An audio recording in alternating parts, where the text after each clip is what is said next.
All right, Matt. Firstly, I think we have two issues to deal with right off the bat. Is one of them the fact that we are now being represented by avatars? Yeah, it's pretty creepy. So let me explain what happened here. I'm up north.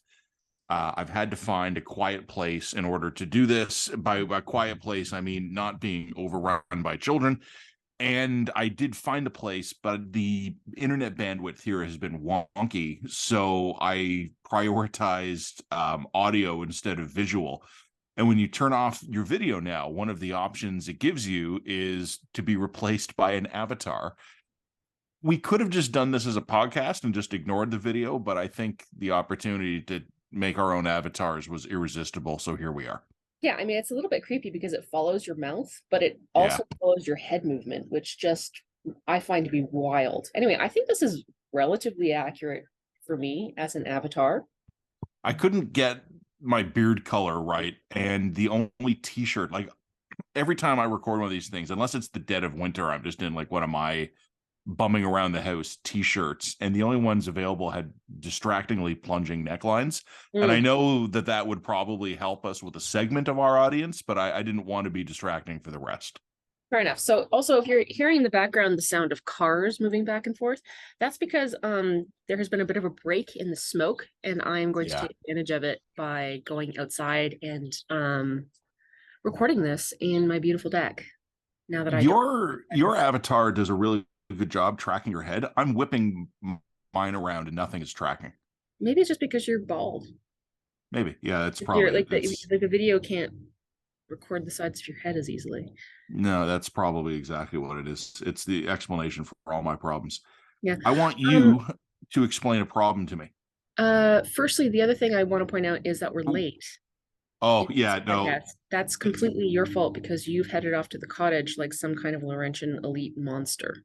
It, not only, well, yes, not only that, but I was really tired this week, and I don't say that to complain. Like, it's just, I think in a weird way, I've been out of sync since I came back from London, and I really needed a couple of solid nights of sleep. But we're getting into the height of like summer social schedule, and I haven't been able to do that. So I finally did that yesterday. But yeah, you know what? I wanted to podcast yesterday and I was just too damn tired. And that like I cannot be any more honest with the audience than that. But I now feel incredibly up to podcasting. But Jen, just so you know, I don't hear cars. You know what I hear from you? What? Birds. Yeah, lots of birds. It was actually very creepy when the smoke rolled in. The bird song really fell off. It Well, the was birds are very, probably very laying eerie. low. Well, yeah, exactly. But now that it's a little better, and like don't get me wrong, it's not great, but at least now that it's I can sit outside again, the birds seem to have come back, so that's a relief. Also, One can of you the tell that this podcast thing is actually following my blinks and my eyebrows? Like it can't do a wink, but my when I go eyebrow up, it does that, and it's following my blinks. That's crazy. I don't know why yours is and mine isn't. Like it's tracking my mouth, but I'm blinking and winking and everything. I don't know. It might be a computer setting or something. Speaking of your smoke, a couple of days ago, I guess it was Wednesday or Thursday in Toronto, and this is going to only really make sense for my Toronto listeners, but I think everyone else will get the thrust of it.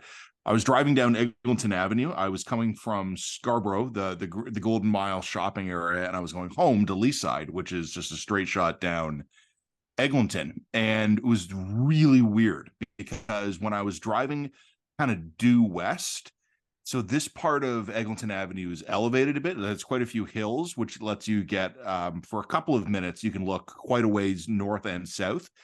And to the south, out my driver's side window, because I was heading west, it was a beautiful blue sky, sunshine filled day.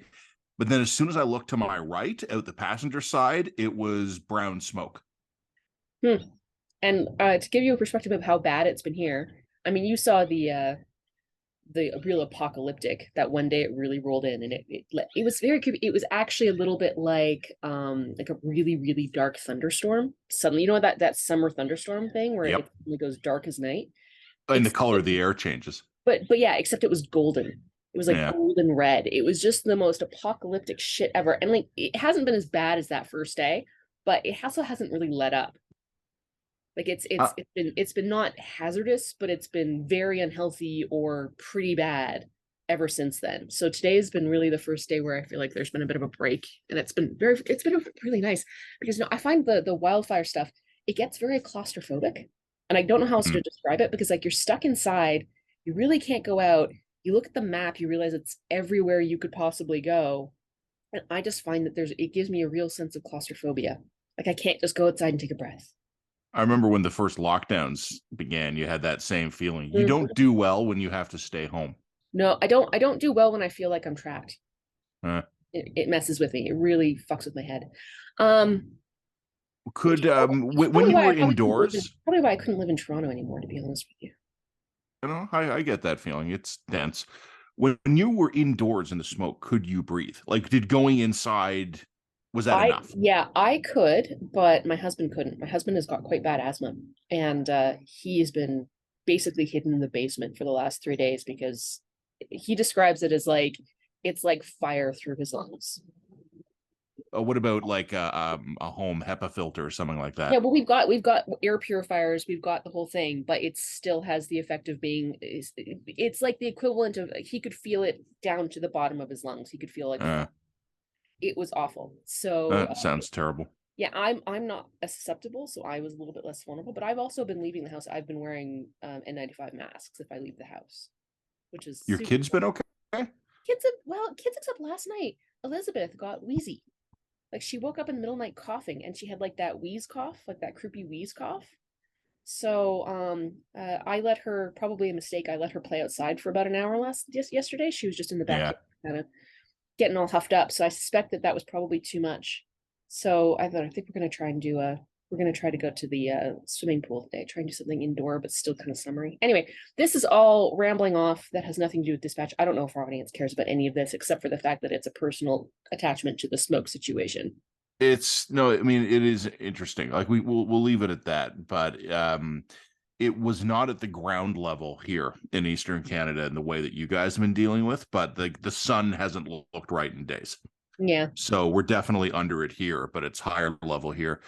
Tell me about other Alberta problems, though, because I actually want to put you up on a pedestal here. Well, I always do, but I want to especially now because I don't know if you were going to be too modest. You wrote a couple of months ago, I guess, you wrote a column about a standoff between the UCP leader Daniel Smith and the CBC, and you had noted that the CBC had made allegations against Smith, and you found the allegations broadly credible, but you didn't think the CBC had nailed the story. And then now I'm kind of jumping to the end here. We've had a full report into it. Your explanation of what you thought might have happened seems to have been completely borne out, and the CBC did not nail the story. Well, I think let me start from the beginning here because yes, that's all true. And I was right, I think. But I will put the caveat in there that it's still possible that more information could emerge. Who knows, right? But let's start from the beginning here because it was a pretty crazy week in Alberta politics. And I think that Alberta politics should probably lead our dispatch today as a result of that. We're heading into the end. The polls are all over the map. It's still showing a tight race.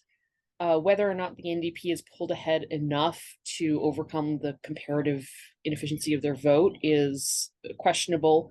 There are some really interesting poll projections suggesting that they might be efficient enough in the cities to be able to pull this off in a really big way. Just anecdotally, I can tell you that I am in conservative bastion suburbia, Calgary, which is one of those areas which will never in a million years flip to the NDP. But there are not nearly as many blue signs as there ought to be at this point in the race, and there are more NDP signs than one would think. Now, I'm in like Jason Kenney's riding here, right? Like the riding that he would win by 1,000% to one. So the fact that there's a lot of empty houses that did not take signs when they normally would have um, is really interesting. Now that said, there's still more blue signs than orange ones. I'm not expecting this seat to flip, but it's a weird little indicator to me that the NDP is making some inroads to the cities. Now, is it going to be enough? I am not taking any bets. it's a really hard map for the NDP to win. But that all aside, the electorate is really volatile, and like the oppo drops keep on coming. This week, the top oppo drops was definitely this UCP candidate who made some just awful comments about transgender students, basically saying, having a transgender student is like having a little bit of feces in your chocolate chip cookie dough kind of thing. Like, it's just beyond I have objections to gender dysphoria treatment and well into the realm of, okay, you're a hateful bitch. there's nothing else I can say here. That's awful. But because it's past the candidate cutoff, the party can't drop her. She's got to be on the ballot. They've said that she would sit as an independent, but let's be blunt, if this is a close race and it's like 44 or 43, like, she's sitting in caucus. That's just what it is. Or she's more or less going to vote with caucus. So there's that happened. Then there was the debate that happened. There's not a lot to say about the debate, but right before the debate, the ethics commissioner drops this big report that finds a couple of interesting things. One, it's very rare that an ethics commissioner will go into that much detail. They started to investigate the allegations that the CBC had made that Smith and her staff were trying to improperly interfere with the prosecution service to get COVID restrictions lifted. And it's very rare that an ethics commissioner will write something that makes literally everybody look bad except Tyler fucking Shandro. Tyler Shandro, who right now I believe is still challenging something before the Law Society, because this is like the dude who, when he was health minister, started to harass doctors during COVID. Like, it's banana crackers. But anyway, the point that they found is that firstly, top line, according to the ethics commissioner, Danielle Smith did try to inappropriately interfere with the independent administration of justice by kind of not harassing, but like leaning on Shandro to drop charges against Art Pulowski, who's this preacher who had been subject to a bunch of COVID-related charges, but also the charge down in Coots, where he was trying to encourage and incite the truckers to keep on their border blockade. So she had definitely stepped over the line in her dealings with Shandro, trying to inappropriately pressure him to sort of just drop it. That was that. But they also found that the original CBC story that kind of started this all off, which was very distinctly different. The original CBC story alleged that someone from the premier's staff was sending emails directly to people within the Crown Prosecutor Service, pushing them to drop it. And if you read the entirety of the Ethics Commissioner report, that seems very unlikely. And in fact, people within the Crown Prosecutor Service really pushed back on that allegation. If it were true, that's beyond gray line areas. There's no circumstance in which a premier or anybody from her office should be directly contacting anybody from the Crown Prosecutor's office. Everything that she does should be going through the Attorney General. So it would be a very black and white kind of scenario, in a way that talking with your Attorney General might be a gray area. But anyway, she did a pretty thorough investigation of all of that. That was very heavily disputed. And if you read through the timeline that she had in her investigation, it seems likely that the CBC or the CBC source sort of muddled it a little bit. They muddled up emails that were appropriate, that were sent to someone within the Crown Prosecutor Service, but weren't over the line or inappropriate in any way. And basically, there was just a lot of pushback to this idea that there was any validity to this story. So essentially, Smith spins the shit out of this ethics commissioner report and says, oh, the ethics commission report has vindicated me by showing that the CBC and the NDP were lying, that they were saying that my staff were sending all of these emails to the prosecutor service when I wasn't. Ha ha ha, I'm vindicated, even though the very same ethics commission report found that she absolutely did cross the line in her talking with Tyler Shandro and who is the Attorney General. Does any of that make sense? Or am I just fucking rambling at this point? No, I think it all makes sense. Okay. When I saw Smith's reaction to the report, I laughed, because that was, I don't know if spin is exactly, I don't think spin covers it. And it wasn't exactly bullshit either, but it was sort of like, like you've been charged with homicide and like, like kiting a check, and you're acquitted on check kiting, but they nail you for the murder, and like your lawyer puts out a statement saying like, we've always maintained there was no check kiting here. That's kind of what jumped out at me, right? Like Yeah. Smith's reaction is accurate. Like her version of that narrow part of this has been substantiated, but yikes. I mean, she's been completely nailed to the wall on everything else. And to your point about the CBC, like I don't know what happened there. I haven't talked to any of the sources. I'm several provinces away. But it also, I think my impression was very similar to yours, which was that the CBC had the broad outlines of what was happening right, but when they zoomed in on the details, their details were wrong. So if Well, they no, had stuck here's with here's like, the problem. there's been, They didn't have the broad details of the right. What they were completely wrong about was that there was any evidence that Smith or her staff were emailing Crown prosecutors directly. There's no evidence of that. There's literally none. The ethics commissioner's now done a thorough investigation, interviewed a bunch of people. They've scoured the email servers. There's nothing there. There's no evidence of it not being there. And the problem is that it's impossible to prove a negative. So the CBC can always claim, well, there could be something there. You can't disprove that it doesn't exist. But that is an impossible that's not the way we go about things journalistically. And ultimately they reported on these emails existing despite the fact that they hadn't seen it. So obviously a second or potentially third hand source heard about these emails, hadn't seen them, and they were like, yeah, we're going to go to that. And like journalistically, no, that's not it. You don't have the story. It's just what it is. And if the terrible irony of all of this is if they just put a pin in it, put a pin in that, kept their eyes open, the NDP eventually would have released that terrible Art Pulowski tape, and they would have been able to report on that absolutely scot free, and Smith wouldn't now be able to dodge this ethics commissioner report. So like they didn't have it, and like bluntly speaking, from just a sheer journalistic point of view, you don't put your name to a story or your organization's credibility to story based on a secondhand source's report of an email that you haven't seen or a report of a document you haven't seen. Two reasons: one, your source could be bullshit, or your source could just be misinterpreting something, right? yeah. Because unless you like even a well-intentioned source could just be misinterpreting something.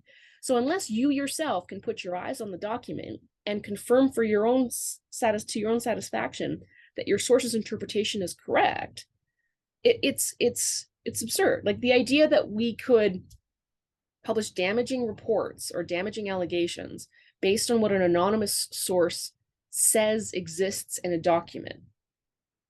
I mean, it's not like I would say, hey, that's never appropriate, but the bar for that would be so high for me. I think they fucked up. I think they just did. But that none of that absolves Smith from fucking up worse. Like everybody here looks bad. Everybody here's been a little bit vindicated, and Smith looks the worst out of all of them. Worst out of Is all it of them. does it matter at all? I mean, that's kind of, this is where I find myself, me of the Canada's broken worldview, where we have just been overwhelmed with just a series of failures, whether policy failures or institutional failures, or I would say in this case, political failures, for which there will never be any consequences and no one will actually be held accountable. Okay, so a couple points there, and I would say a lot of people are pretty eager to compare this to the Justin Trudeau SNC-Lavalin thing, and in principle, it kind of is similar, but the idea that like Danielle Smith, and I mean, yes, of course, prosecutorial independence is a key pillar stone. I completely agree with this, and like she deserves to be have her ass nailed to the wall for it, no question. However, comparing, if we're going to get into the weeds of that comparison, Justin Trudeau tried to pressure Jody Wilson-Raybould to get, one of the most corrupt companies on earth off on highly corrupt shit abroad, right? I mean, a company that the federal government is still doing business with. Danielle Smith very stupidly tried to get a pastor off some fucking infrastructure charges. Like, you know what I mean? Like these the scope and scale of this interference, like the interference should never happen, but the scope and scale of the interference is fundamentally different. And I think that there are going to be a significant minority, but a significant percentage of Albertans who are sympathetic with art or who do feel that the COVID restrictions went too far, and who are sympathetic with Smith's desire to get them off, even if it meant bending the rules. So that's sorry, there's a plane. So that's the first thing. I think that for maybe 20% of the electorate, they're gonna like actually cheer what she did on, even if it was an ethical breach. There's probably going to be another 20% of the electorate, I'm pulling numbers out of my ass here, but there's probably going to be another 20% of the electorate who supported COVID restrictions, think, oh my God, this is another proof that Danielle Smith is some kind of anti-vax wignut and unethical to boot. And I think, the remaining 60 are going to say, yeah, this follows a narrative of Smith basically fucking up. I mean, the thing that I found reading the Ethics Commission report is my overwhelming sense yet again that this is just a really amateur group of people running government. Like, they don't really know where the lines are. They don't really know what they're doing, and they come across as really able to talk a good game, but they don't actually know what their role or what their job is or how to do it in any meaningful way. That's my takeaway from all of this. It's just amateur hour, just really, really amateurish. And I get that even from the campaign. The campaign feels really amateurish. What are going to be the major issues for Albertans going to this? I mean, it is going to be, can I trust Danielle Smith? I do think that's going to be one of the ballot questions. And I think balanced against that, you're going to have a lot of people who look back at sort of the 2014, 15, 16, 17 era, remember that as being a really shitty bust, and they're going to blame the NDP for it, rightly or wrongly, because we live in a world in which stupidly we attribute economic success of a society to the government that's in power at the time. So, it's totemistic, it's very Sun King, but that's what we do. And there are a lot of people who think that the NDP policies were fundamentally to blame for the bust of the 2014 oil crash and the consequences that happened therein. I think that that's incorrect. I just don't think that there's any evidence for that. I think that we would have been in just as bad economic shape under a UCP government or a conservative government. But, she kind of wears that memory in that period of time for a lot of people. So when the UCP runs ads, for example, one of their most effective ads today, I think, has been, people who have moved to Alberta or people who were hurt during that crash and saying, I'm really afraid of an NDP government. We've just recovered. We're just doing well now, but that was a really hard time. Or I would move away if the NDP were to run again. I think those are effective ads because they get to the heart of people's fears with the quote unquote socialist government, right? Well, one of the questions I have for you here, I have thought for a while that there is a almost anti-intellectual strain taking over modern Canadian conservatism, sort of a real rejection of, well, I mean, of what Pierre Poilievre might call the gatekeepers, right? Mhm. And you've talked with me a little bit about the Alberta conservatives right now kind of seeming amateurish. Is it that, or is it just sort of a relatively new group in power after Kenny got tossed? Yeah, that's that. Is that this is the new group in power. I mean, the weird thing is that Smith and sort of her right hand people aren't amateurs to being in a legislature. Like, they were opposition. But it's a new group of power. It's a bunch of new people who are relatively inexperienced in their roles, and there aren't any Kenny people there left. So there aren't any actual experienced hands. So yeah, it's the amateurishness is what one would expect. Um, and then I think you run into the Dunning-Kruger problem, right? A lot of these people don't know what they don't know, but they think they're actually much smarter than they actually are. And I'm sorry to be a jerk about it, but I think that's a huge part of the issue. Smith is very likable. Like I said, she talks a great game. She did very well at the debate for this exact reason. She can throw out facts and figures, and she can come across as someone who has a real handle on files, on a really wide variety of files. It's when you start to pick apart at the details that a lot of that understanding sort of falls apart. And that's a really hard thing to do. Like, I kind of almost am reminded, like, this is why I think Sam Harris said this a couple years ago. He's like, look, I'm not going to go and debate conspiracy theorists. And his answer for this is because if you're a conspiracy theorist, you can go up there and you can talk fast and you can throw 1,000 facts at a person and no one can debunk that in real time, right? If you're a conspiracy theorist, you can just be like, well, shit, what do you think about the minute recording that happened on flight 93 just 21 minutes prior to its crashing into the World Trade Center, and what the pilot said, blah blah blah blah blah blah blah. And you as someone who's trying to nothing. And you as someone who's trying to debunk the conspiracy, you'd be like, I don't know what the fuck you're talking about. What, like, this is an obscure fact that I don't even, what? Like, you'd need Yeah, to spend and as an soon as you hour. acknowledge that, your rival just goes, "Well, Exactly. this person clearly knows Does nothing of the knows nothing, topic." knows nothing of the facts. Meanwhile, you as the debunker would have to spend an hour and a half to try and find what rabbit hole this fact was even pulled out of in order to point out that it was nonsense. And like, when you talk to conspiracy theorists, you run against this problem all the time. And down south, I'm not saying that she's like 100% conspiracy theorist, but when she talks about policy issues, it's kind of like that. She'll throw 1,000 facts at you about, and she'll come off as very impressive and very knowledgeable, like she's read her files, she knows it. But if you actually start to pick apart at it a little bit, you're just like, but wait, what about this? What about this? What about this? And that's where it you start to realize that a lot of her understanding of some of, not all, but some of these files is actually pretty shallow. She just comes off well. Um, but that's the issue, right? So, during the debate, she came across as highly credible. I actually think she's a really good technical debater. She came across as much more polished than I think Notley did. Notley got some great singers in there, so I think it's probably a wash. But anyway, what is going to be the ballot issue or the ballot question heading into the actual election? I think it's going to be, do I actually trust this woman? Do I trust Danielle Smith? Versus, do I want the socialists to destroy the economy again? I mean, I think that's going to be it. It's interesting because you and I have spoken a bunch, and this is something I've been hammering in columns or on these podcasts or on my radio show for years. Justin Trudeau is amazing at politics, but he struggles at governing. And you're describing to me, using different language, Danielle Smith as someone who comes across well but doesn't understand her files. We're using different language to describe kind of the same thing, which is potentially, well, we'll see what the election results are, but we really are seeing this just complete uncoupling between like good old fashioned retail political skills, which Smith and Trudeau both seem to have in spades, and then the ability to actually be an effective executive once in power.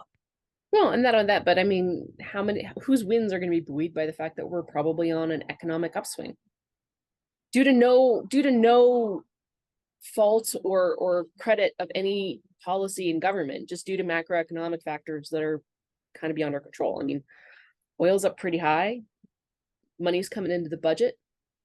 We're actually increasing our royalty dependency. Smith wants to cut taxes, which I think is foolish, because I mean, I think we've maxed out the competitive advantage of our current low tax rate. And if you cut taxes, and she also wants to put a referendum in place to so future governments will have to pass a referendum in order to raise taxes again. Again, I think that's insane. We've seen what happens in states in the US where that happens, and it's a bad news bears, because it becomes impossible for governments to increase revenues when they need to. And for a jurisdiction that's highly dependent on resource royalty revenues, that's nuts, because it means that the second the oil price crashes, we have no choices in terms of how we balance our budget beyond cuts or debt. And we'll go into debt. That's just what's going to happen. We're dooming ourselves to a debt cycle. So I don't know what to say. I think that these are bad policies that are being proposed. I don't think that they're smart, well thought out policies. I think they're very much influenced by American Republican sign the taxpayer pledge, starve the beast kind of philosophy that frankly hasn't worked out well for the right in America, hasn't led to good governance in America, and will absolutely not translate well to Alberta's particular economic situation, to say nothing of its political comparison. So anyway, that's just kind of where I stand on it. I don't want to overly belabor the Alberta election because at this point, I really do think that this is going to be like 2012, where the actual electorate doesn't decide what it wants to do until like 48 hours before the final votes are cast. I think it's going to be I've, one of those. I've got two federal stories for you, and then we can wrap this up and Mhm. get back to our day here. Did you see the Globe and Mail article this week, kind of in the latest in their steady drumbeat of national security stories about Bill Blair reportedly sitting on Yeah. a warrant request for months? Yep. That was good. So, Good. And then Bill Blair denied it. It's like, yeah. Well, let me for listeners and viewers of our bizarre avatars here, let me basically recap what the Globe story is. And obviously, as always, I encourage people to go read the source stories here. But basically, Michael Chan is I never remember if he was provincial or federal liberal, but he's a longtime Ontario liberal here in the GTA, and he currently actually holds municipal office in Markham, which is in the 905, just north of Toronto. And he has been, I want to say this reasonably and respectfully, but there has been chatter about him and possible connections to China going back many years. And I can't substantiate them, but I acknowledge the fact that this has been talked about. And according to the Globe, that there had been a request by CSIS to do some pretty extraordinary investigations into him and stuff that required a judicial warrant, and that warrant went to Bill Blair as then Minister of Public Safety, and he sat on them for months. And then, Jen, as you've already mentioned, excuse me, Blair has denied this. He says the Globe's facts are inaccurate. Okay, the, so we'll put that on the record. The allegations in the Globe are Yeah, untrue. yeah. You know what? Exactly. Like, I feel obligated to mention that Minister Blair has denied this. I feel absolutely no obligation to take the denials seriously. The facts of this government when confronted with Globe allegations, I think, speak for themselves. One of the things that I just thought was interesting about the story, and this is not a point I need to make at length here, even if it's true, like, let's completely set aside everything, all of Bill Blair's denials, and without even commenting on the substance of the actual fundamental allegation here, let's just say that there was a warrant, justified or otherwise, and Blair sat on it for months. The incredible thing with this government is I don't know how to interpret that. Because one possible interpretation, obviously, is that these guys are soft on China, they're weak on national security, they have blind spots when it's someone in their own tent, they didn't want to bring attention to one of their own guys, blah, blah, blah. The other possibility, given everything we've seen from them, is that's just kind of the normal pace of things for these guys Mhm. right now. That Bill Blair didn't want to do anything without sign off from Katie Telford. Or wanted to act immediately, and the sign off from the PMO took 4 months. Yeah. We're at a point with these guys where, like, I have written entire columns about this. You don't actually have to assume malign intention to be completely fucking freaked out about these guys. All you have to do is actually accept that their hearts are totally in the right place and they're terrible at their jobs. Or they're just, yeah, That's their yeah, best defense. yeah, yeah. Like, so much in recent months. I mean, it's just a couple of weeks ago, right? Like, the prime minister is like, well, I gave the best information I could when it came to, like, what I told Michael Chong about the possible threats against his family. And I thought to myself, I can believe the prime minister here. It doesn't make him look any better. At a certain point, like, the defenses this government are offering up, they're not really defenses, they're just different kinds of confessions. That's a good line. Speaking of federal government, I mean, so the other thing that popped into my interest here was that apparently Justin Trudeau was in Italy and made a point of lecturing Italy or Italians about some policy or other of theirs. I haven't looked into the details, and of course, the Italians are just not having it, to a degree that is hysterically funny. Apparently, the front page of one of their newspapers was Trudeau in blackface, saying essentially in Italian, of course, this buffoon is going to lecture us. And Maloney is also gave a fairly diplomatic response, essentially saying, "Yeah, Trudeau doesn't know what the fuck he's talking about."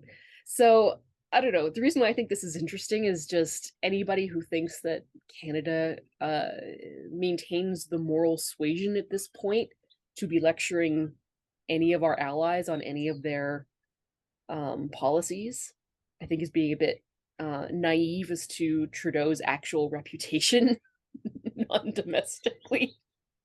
So I don't I don't know anymore. Like very early in the first well in the Trudeau, oh bless you, in the Trudeau majority, the 2015 to 2019 period, there you kind of in the Vogue cover era, so to yeah, speak, or whatever yeah, magazine he was in. There were a lot of liberal supporters who were very much inclined to take Justin Trudeau's political profile as another weapon in the arsenal. You know what I mean? Like another arrow in the quiver, or however you want to put it. yeah. You Unlike that don't evil hear any of that Stephen anymore. Harper, who is must be as hated abroad as we hate him domestically. Meanwhile, Stephen Harper, for whatever flaws you have about himself or his policy, was actually taken pretty seriously domestically and was relatively well, or sorry, internationally, and was relatively well respected. Meanwhile, Justin Trudeau has a crew of diehard fans domestically for whom he can do no wrong, and internationally, very clearly isn't taken seriously at all anymore. Like not even a little bit. So the whole Canada is back nonsense just falls flat on its face. It's why the Canada's back quip is so effective, right? One of my good friends who certainly themselves a liberal was very smart and told me years ago, again, way back in that first Trudeau term, that if you live by the global glamour magazine cover, you will eventually die by it because Mm-hmm. sooner or later, they told me, these headlines won't be this. And there's nothing the international press loves more than kind of buffoonizing some foreign leader. Mm-hmm. We in Toronto had a lot of experience with that. No one in the broader world had any interest at all in Toronto municipal politics, but they sure loved Rob Ford. Mm-hmm. And I obviously, before anyone jumps down my throat, Justin Trudeau is not Rob Ford, and he's No, not of on the course not. same That's trajectory. not the allegation we're making here. Yeah. We're merely pointing out that every time that this guy goes abroad and Uh tries to huh. pull on the woke sort of scolding shit that he does, which he does fairly frequently, he makes an ass of himself, and no one takes him seriously on this. Just Well, I mean, also like the more international attention you get on the way up, the more they're going to love covering you on the way down.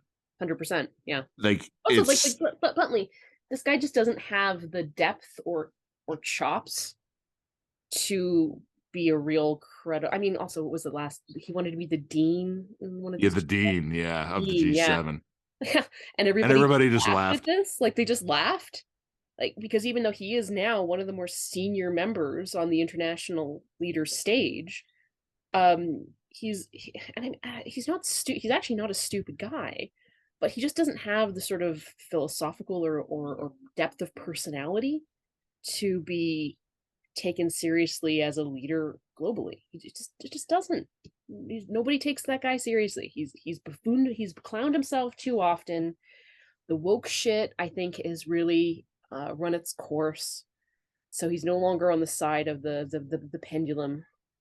Um, and to be honest, I think even a lot of that glamour Vogue magazine stuff kind of hurt him because I mean you can't take him that seriously after that.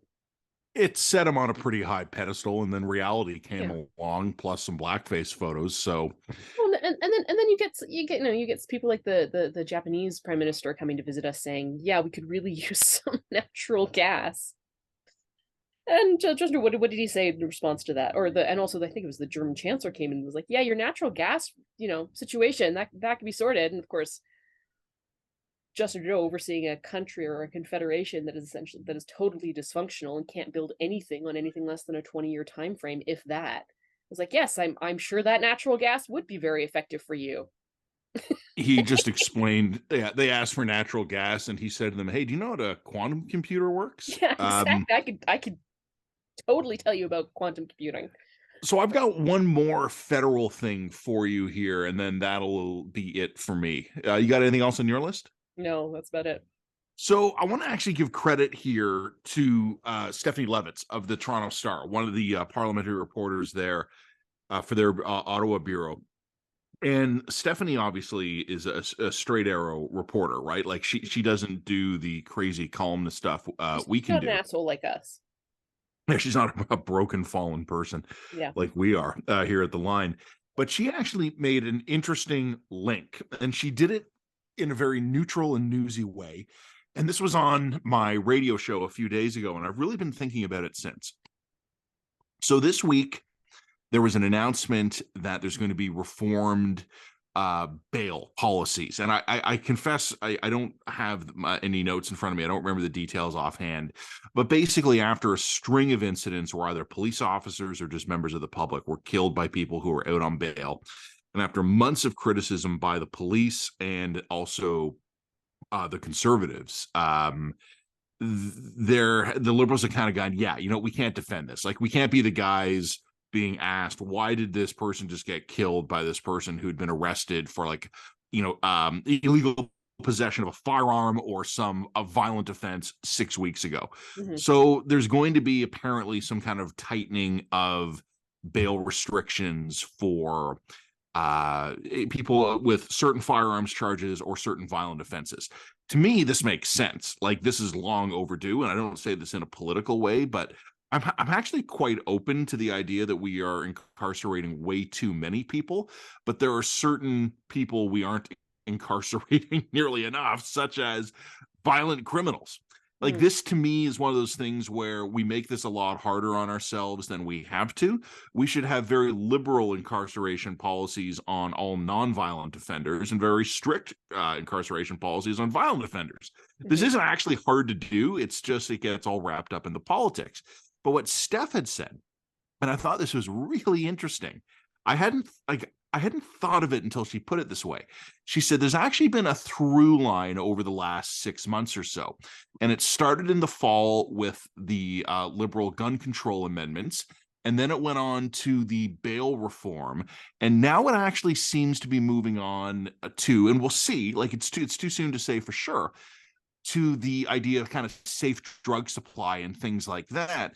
And what she noted was that these are all public safety issues, Mm. law and order issues. And of the three mentioned so far, the liberals have either retreated or at least come to agree with the conservatives on two of them. Now, the liberals on gun control, they're still talking a good game. And I don't mean to say that they're singing from the same hymnal here, but the liberals did fundamentally retreat in a major way from what they proposed in the fall. I don't know if they're retreating per se on bail reform, but they are certainly coming around to embracing what the conservatives have been asking for, or at least some version of it. And now I see Pierre Poilievre this week hammering the liberals on their safe supply